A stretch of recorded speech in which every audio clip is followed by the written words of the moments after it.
네, 안녕하십니까. 즐거운 한국사 시간입니다. 오늘은 저번 시간에 이어서 교과서 194쪽 민족유일당 운동의 전개 내용을 살펴보도록 하겠습니다.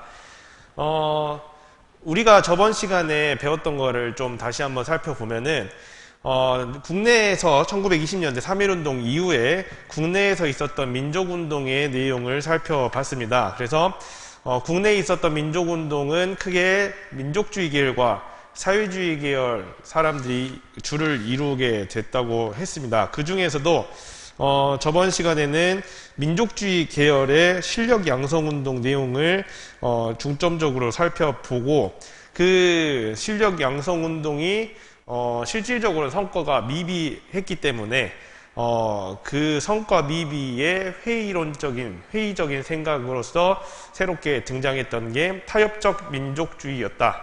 그래서 타협적 민족주의와 비타협적 민족주의로 분열이 되게 되면서 민족주의 계열이 어느 정도 이제 약하게, 세력이 어느 정도 약하게 됐다라고 내용을 살펴보게 됐습니다. 그거는 이제 우리가 뭘 통해서 알 수 있냐면, 이렇게 지금 살펴볼 거냐면은 3.1운동 이후 국내, 우리가 저번 시간 여기 썼었죠. 여기까지 썼습니다. 그래서 이걸 그대로 이어서 다시 쭉 내용을 더 썼습니다.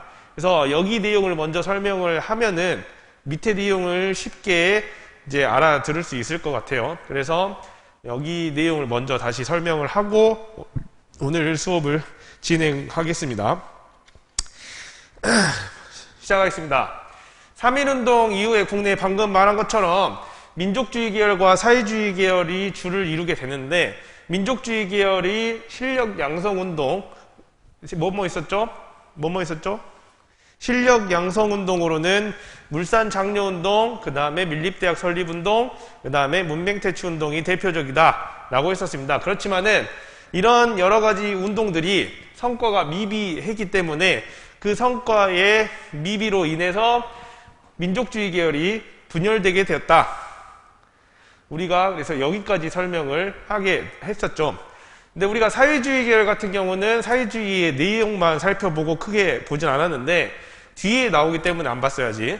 사회주의 계열 같은 경우는 우선 여러 단체들이 많이 만들어졌다가 1925년에 조선공산당이 결성되면서 하나로 통합이 됩니다.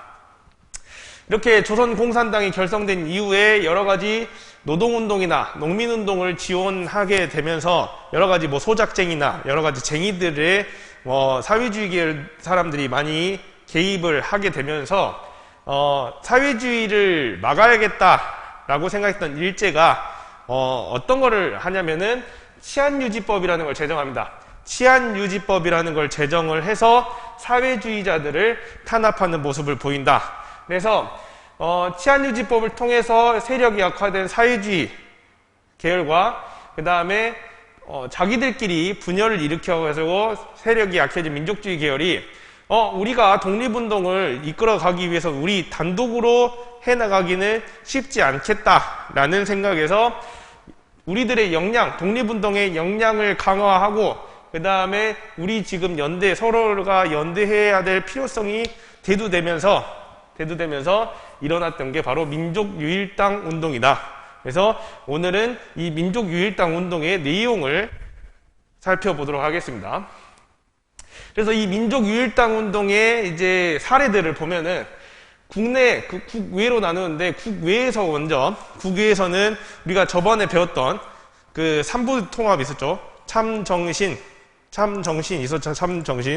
참의부, 정의부, 신민부 이렇게 세 개로 나눠졌던 그 만주 지역에 있었던 각 자치정부가 이제 이런 통합의 물결이 흐르게 되면서 완전 하나로 통합을 하지는 못했고 국민부랑 혁신의회로 이렇게 통합을 하는 모습을 봤습니다. 그렇게 진행이 됐었던 거 교과서에 있죠. 근데 이제 이런 것들은 어디에 영향을 받았냐면은 이것도 말했죠. 그 제1국공합작에 이제 영향을 받게 되면서 우리가 이렇게 삼부의 통합이 이루어지게 되는데, 국내에서는 이제 우선 조선민흥회, 정우회 선언 이런 것들이 있었는데, 조선민흥회 같은 경우는 민족주의 계열이 주도해서 사회주의자들이 참여한 이제 하나의 단체였는데, 사실 조선민흥회는 그렇게 시험에 안 나옵니다. 우리 교과서에도 없어요. 그래서 우선 알고는 있어야 되기 때문에 적어 놓긴 했습니다. 그리고 지금 옆에 써놓은 건 정우회 선언. 이 정우회 선언은 사회주의 계열들이 선언을 한 거예요. 치안유지법으로 인해서 활동하기 어렸던 사회주의 계열 사람들이 이 정우회 선언이라는 걸 발표해서 비타협적 민족주의 세력과 협동을 하겠다라고 발표했던 게 바로 정우회 선언입니다. 그래서 사회주의자들이 줄을 이루고 거기에 비타협적 민족주의자들이 여기에 포함이 됐던, 그래서 하나의 단체가 만들어진 게 바로 신간회다. 그래서 신간회의 내용은 여기 지금 적혀 있죠. 그래서 신간회 내용은 좀 이따가 살펴보도록 하겠습니다.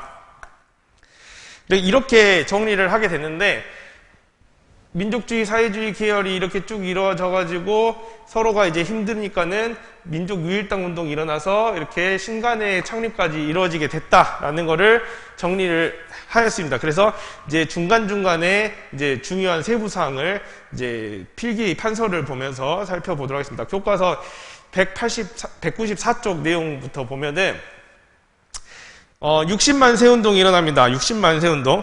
60만세 운동은 안 그래도 일본에 대해서 일제의 만행의 이제 통치 정책에 대해서 크게 이제 불만을 갖고 있던 여러 사람들이, 특히 민족주의 세력과 사회주의 세력이 한꺼번에, 여기 지금 천도교 학생 중심이라고 썼지만은 민족주의 계열이 다 들어갑니다. 그래서 이런 식민 통치에 대한 저항과 그 다음에 지금 색깔 표시 안 했는데 순종의 인산일을 날짜로 잡습니다. 우리가 지금 고종의 인산일과 순종의 인산일이 있는데, 인산일이라는 거는 그 장례식 그 운구차 이렇게 끌고 가는 그런 때를 인산일이라고 해요. 그래서 고종의 인산일은 인산일 때 뭐가 일어났냐면은 3.1운동이 일어났죠. 3.1운동. 그래서 그런 대규모로 사람들이 모일 수 있는 그런 시간대가, 그리고 그런 뭐라 해야 될까?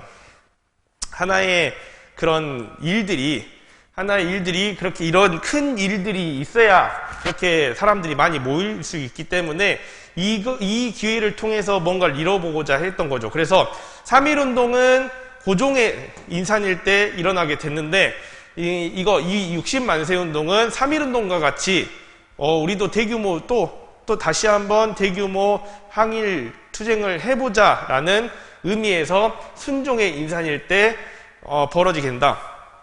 제가 표시한 이유는 중요해서요. 순종의 인산일, 고종의 인산일 구분 잘해야 돼요. 모의고사에 잘 나옵니다. 그래서 사회주의자와 민족주의자들이 6월 10일에 만세 시위를 계획하게 됩니다. 근데 문제는 뭐냐면은 이렇게 계획 중에 이게 탄로가 나가지고 주요 수뇌부들이 다 검거가 되게 되죠. 그래서 이것이 제대로 이루어지지 못할 뻔하다가 학생들이 중심으로 해서 시위가 전개가 됩니다. 그래서 60만세 운동이 막 엄청나게 그 3.1운동 같이 확대되지는 못했지만은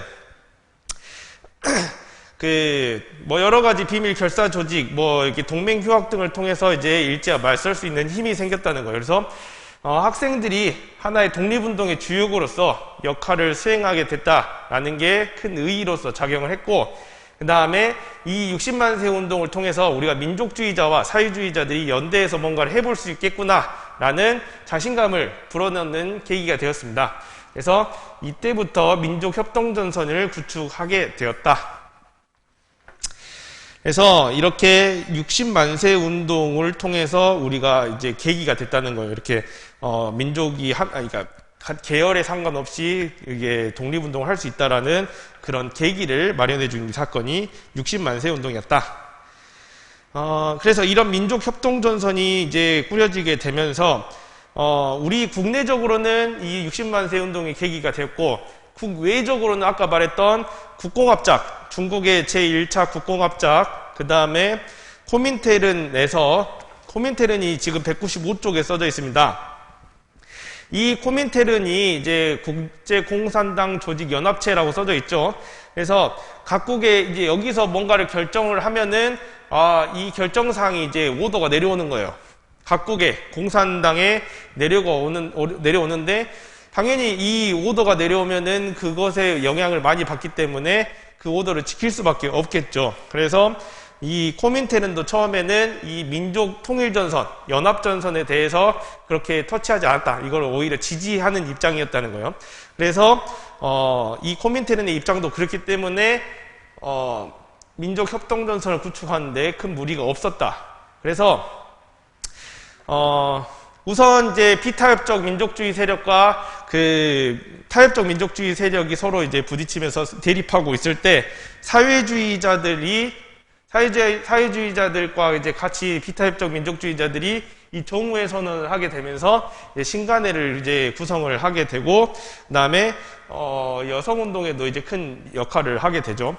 그래서 신간회 같은 경우는 뭐랑 가장 잘 나오냐면은, 신간회는 이제 우리가 가장 비교를 많이 하는 게 이름이 비슷하다고 해서 하죠. 신민회랑 비교를 많이 하게 되는데, 신민회 같은 경우는 신간회랑 완전히 성격이 다른 단체라고 생각하면 됩니다. 신민회 우선 1910년대에 나왔죠. 1910년, 1910년 항일합방 전에 만들어서 1910년대 이제 105이 사건으로 이제 해체가 되는데, 신간회 같은 경우는 1920년대 지금 민족통일협동전선으로 해가지고 그래서 이제 만들어진 거고, 신민회 같은 경우는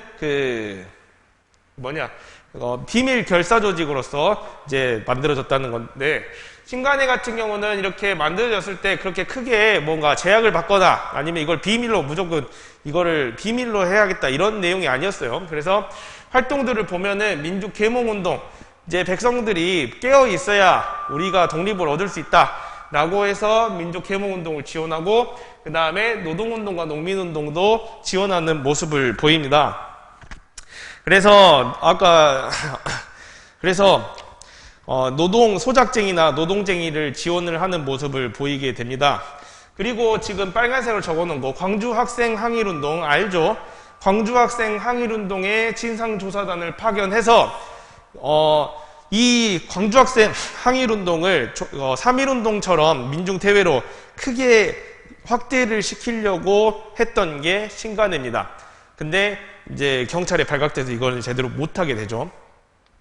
그래서 우리 모의고사에 아주 단골 답안으로 나오는 게 바로 이 광주학생 항일운동 진상조사단 파견, 이 문장이 가장 잘 나오기 때문에, 신간회 설명으로서 가장 잘 나오기 때문에 체크를 해놓은 겁니다. 당연히 중요하니까 잘 알아두셔야겠죠. 그리고 여성운동도 이제 민족통일전선으로서 같이 근우회로 통합되는 모습을 보이게 된다. 신간회의 영향을 받아서 그렇게 알면 되겠습니다. 근데 문제는 뭐냐면은, 이때 이제 진상조사단 파견해서 그 전국적인 규모의 항일운동으로 발전시키려고 하다가 그 수뇌부들이 다 잡혀 들어가게 되죠. 이걸 발각돼서. 그래서 새로 집행부가 구성이 되는데, 이 지도부가 우경화, 여기 교과서에 뭐라고 써졌냐면은 쉽게 생각하면 돼요. 일제에 타협하는 모습을 보였다는 거예요. 그러니까 이렇게 그 전 지도부는 일본의 한 거에서 뭔가를 좀 해보려고, 의욕적으로 뭔가 해보려고 했으나 그게 이제 수포로 돌아가면서 이제 잡혀 들어갔는데, 그 다음 지도부는 그런 걸 당하기 싫은 거예요. 우리는 그냥 좀 적당히 해가지고 그냥 일본에 잡혀 들어가는 거 싫다. 우리는 적당히 해서 좀 살아남는 식으로 가고 싶다. 그래서 일본과의 충돌을 피하는 모습을 보이면서 뭔가 활동이 지금 원래 구성될 때, 처음 구성되기 전에 생각했던 그런 내용들이 제대로 이루어지지 못하는 거예요. 그게 이제 첫 번째 이유. 두 번째 이유는 뭐냐면, 코민테른의 노선 변화, 아까 말했던 그 공산당 조직 연합체에서 결정이 또 다르게 내려온 거예요. 코민테른에서 처음에는 민족통일전선을 지지했는데 이게 나중에 바뀌게 됩니다. 어떻게 바뀌냐면은 사회주의 계급투쟁을 강조를 합니다. 그래서 사회주의 국가 건설을 목표로 해야 된다. 지금 민족주의자들은 부르주아 뭐 이런 세력이니까는 연합은 조금 아닌 것 같다. 이런 식으로 결정을 하게 되면서 부정적인 태도를 보입니다.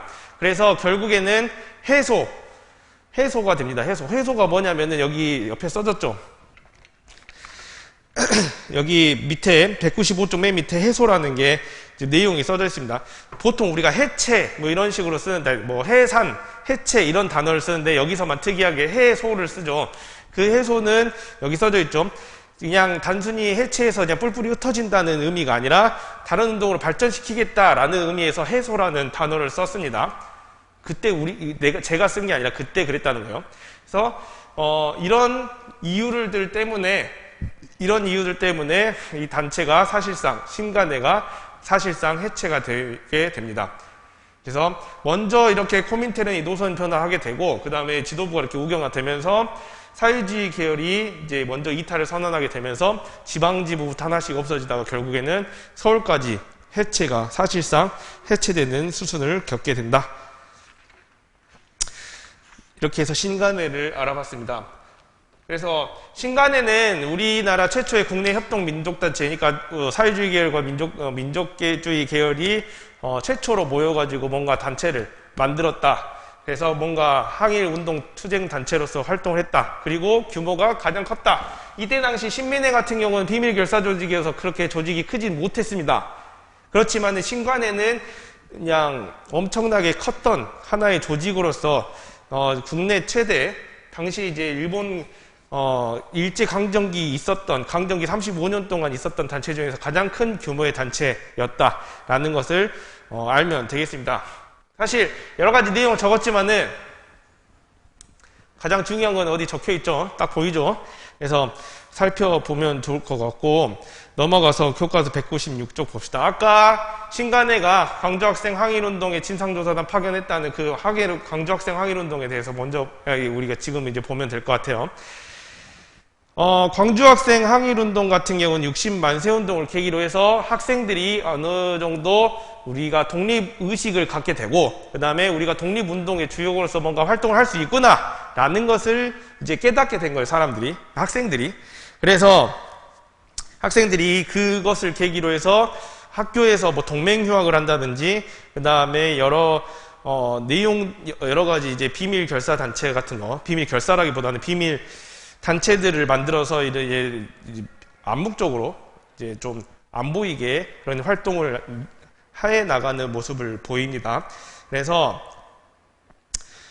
이렇게 학생 운동들이 좀 아래에서 조용히 이루어지고 있었는데 이게 이제 하나의 사건을 빵 터지게 된 사건은 여러분도 들어는 봤을 거예요. 통학기차 안에서 한일 학생 간의 충돌이 있죠. 그러니까 충돌이 왜 일어나게 됐냐면은 나주역인가 거기서 통학기차 내에서 일본 남학생이 조선 여학생을 약간 성희롱을 하죠. 성희롱을 하는 것에 분개해서 한국 학생들이 조선 학생이 이것에 대해서 항의하고 이제 하면서 이제 패싸움이 일어나게 된 거예요. 그러면서 이거를 이제 처리하거나 뭐 하는 과정에서 이제 문제가 생기니까는 이제 조선 학생들이 들고 일어나게 된 거죠. 그래서 경찰들이 한국인 학생들을 탄압하고 이제 차별을 하니까는 광주 지역에서 학생들이 대규모로 시위를 열게 되고 총궐기하게 됩니다. 그래서 시위는 이렇게 조직적으로 이제 번져나가게 되고 결국엔 전국적인 규모로 발전하게 된다. 이렇게 전국적인 규모로 시위를 발전하게 된 거는 아까 얘기했었던 조사단 파견에서 이제 큰 운동으로 이제 확대시키려고 했다는 것에서 영향을 받게 된 거다. 사실 이제 3.1운동급으로 좀 더 크게 이제 신간회는 하고 싶었는데 아까 말했듯이 지도부가 이제 잡혀 들어가게 되면서 그것까지는 못하게 됐지만은 이런 이제 전국적 규모의 시위로 일어나게 되는 거는 어느 정도 이루게 됐다. 그래서 3.1운동 이후에 최대 규모의 항일운동이 광주에서부터 시작이 되었다라는 것을 알면 되겠습니다. 사실 내용은 많이 지금 적혀 있는 것 같지만은 중요한 거는 포인트는 몇 개 있습니다. 이거는 사실 본인이 제가 찝어주기도 했지만은 본인이 문제를 조금 많이 풀어보면은 알 수 있어요. 선생님이 이렇게 내용 설명하는 거는 계속 재미없잖아요, 사실은. 그래서 문제풀이도 같이 하면 좋은데 사실 그럴 시간은 없어요. 본 수업 때는 그렇게 하기 힘들고 방과 후 수업 시간이나 나중에 이제 3학년 올라가서는 그런 식으로 쭉쭉쭉 진행이 됩니다. 그래서 한국사 그 본 수업 외에도 여러 문제풀이 수업 같은 것도 잘 들었으면 좋을 것 같은데 지금은 못하죠. 그래서 그렇게 하면 될 것 같고, 어쨌든 문제를 많이 풀어보면은 선생님 내신 시험이나 그 다음에 모의고사나 충분히 문제는 풀 수 있을 겁니다. 왜냐면은 중요하게 생각하는 포인트들은 다 똑같거든요. 선생님이나 왜냐하면 다른 이제 문제 만드는 선생님들이나 다 중요하다고 생각하는 포인트들은 같기 때문에 이렇게 문제들을 많이 풀어보면은 충분히 내신 시험에 대비를 잘 할 수 있을 거라고 믿습니다. 그래서 오늘 교과서 지금 197쪽까지 내용을 이제 살펴보게 됐습니다. 그래서 뒤에 있는 독서 토론 활동 해보면 좋겠지만은 개인적으로 잘 해보시면 좋을 것 같고, 다음 우리가 지금 이제 다음 주에는 이제 등교를 하죠. 그래서 등교를 하고 나서는 지금 200페이지부터 해서 사회문화의 변화, 사회운동 전개 2파트를 배우는데, 사실 이 파트는 양은 되게 많은데 그렇게 많은 문제가 나오는 곳은 아닙니다. 그래서 어떻게 잘 정리를 해보도록 하겠습니다. 여기는 빨리빨리 넘어갈 수 있게. 그래서 그렇게 알고 있으면 될 것 같습니다. 오늘도 수업 듣느라고 수고 많으셨습니다. 항상 그 원격 수업 하느라고 고생이 많죠. 제 시간에 원격 수업 잘 듣고, 그 다음에 자간이나도 아침에 잘 하시고, 등교한 날까지 항상 건강하게, 잘 계시길 바라겠습니다. 항상 이렇게 수업도 잘 들었으면 좋겠고요. 오늘 수업은 여기까지 하겠습니다. 다음 시간에 또 건강한 시간을 보겠습니다. 오늘 수업은 여기까지.